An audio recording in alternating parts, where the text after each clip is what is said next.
अगर आप व्हाट्सएप का इस्तेमाल करते हैं तो सावधान हो जाइए।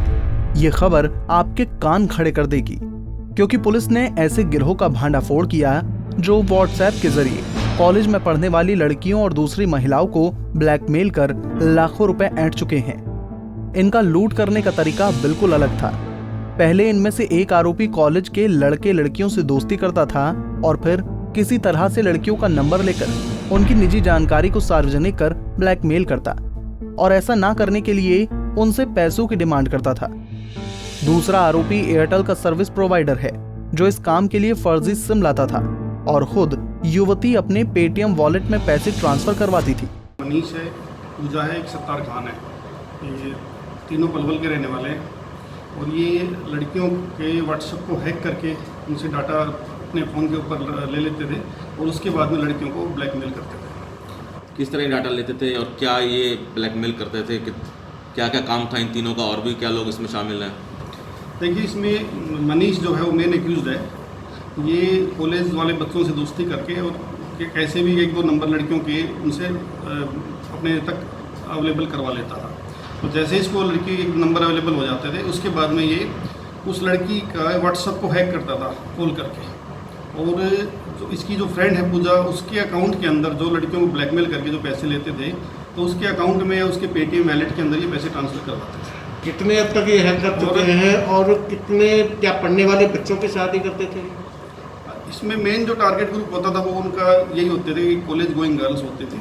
और लेकिन ऐसा नहीं है, कुछ एक दो ऐसे जैसे भी हैं जहाँ इसमें जिनके ज़्यादा है जो लेडीज है उनके भी फ़ोन के व्हाट्सएप को हैक किया है। इसमें जो सत्तार खान है वो एयरटेल का ऑथराइज एक डीलर है, जो कि सर्विस प्रोवाइडर है, जो कि इनको फर्जी सिम अवेलेबल करवाता था। 2 सिम इसने फर्जी सिम अवेलेबल करवाए थे मनीष को। इन लोगों का लूट का तरीका अलग है।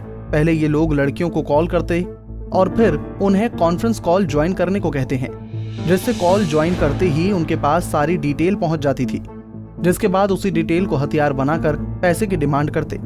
कुछ लड़कियां अपने डर के मारे इनके खाते में पैसे ट्रांसफर कर देती हैं, लेकिन जो लोग इनसे परेशान हो चुके थे उन्होंने पुलिस में शिकायत दी, जिसके बाद अब तीनों सलाखों के पीछे हैं। पुलिस ने तीनों को अरेस्ट कर लिया है और इनका फ़ोन कब्जे में लिया हुआ है, जिसके अंदर काफ़ी डिटेल्स जो है हमें मिली है। तो इनके खिलाफ जो अब तक कहीं एफआईआर भी हुई है?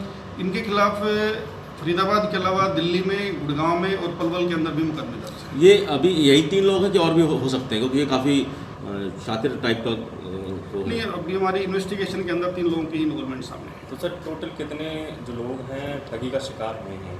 देखिए, इसमें बहुत सी केसेज ऐसे हैं जहाँ की लड़कियाँ सामने नहीं आती हैं, तो करीब 100 के आसपास ऐसी लड़कियाँ होंगी। हमें अभी तक जो इसके जो फ़ोन के डाटा से हमें आइडिया लगा है कि करीब 100 लड़कियों के आसपास इसने अपना शिकार बनाया है। तो अमाउंट कितना लेते थे? अमाउंट ये बहुत ज़्यादा नहीं होता था, क्योंकि कॉलेज गोइंग गर्ल्स को जब टारगेट करते थे तो किसी से 10,000 रुपये, किसी से 15,000, 20,000 रुपये, या तो कई बार कैश लेते थे, कई बार पेटीएम वैलेट से ट्रांसफ़र करवाते थे या फिर कभी अकाउंट में ट्रांसफ़र करवा लेते थे। क्या सारे शहर में ये पहला केस आया है और पब्लिक को किस सूचना देना चाहेंगे? मैं बस एक यही अपील करना चाहूँगा कि अगर आपके पास कोई कॉल आती है अननोन नंबर से और वो आपको बोलते हैं कि आपके पास कोई कॉल आएगी और आप उसको कॉन्फ्रेंस में लेना, तो उस कोई कॉल को अननोन आदमी के कहने से कॉन्फ्रेंस। शिकायत मिलने के बाद फरीदाबाद साइबर सेल ने आरोपियों को ट्रेस किया और धरपकड़ के लिए छापेमारी शुरू कर दी। और फिर आखिर वो दिन आ ही गया जब तीनों आरोपी उनकी गिरफ्त में हैं। पुलिस के मुताबिक अभी तक करीब 100 लड़कियों को ये लोग अपने जाल में फंसा चुके हैं। बहरहाल पुलिस इनके पास से बरामद किए फोन से डेटा निकालकर पूरी जानकारी हासिल करने में लगी है। फरीदाबाद से अनिल राठी, पंजाब केसरी टीवी।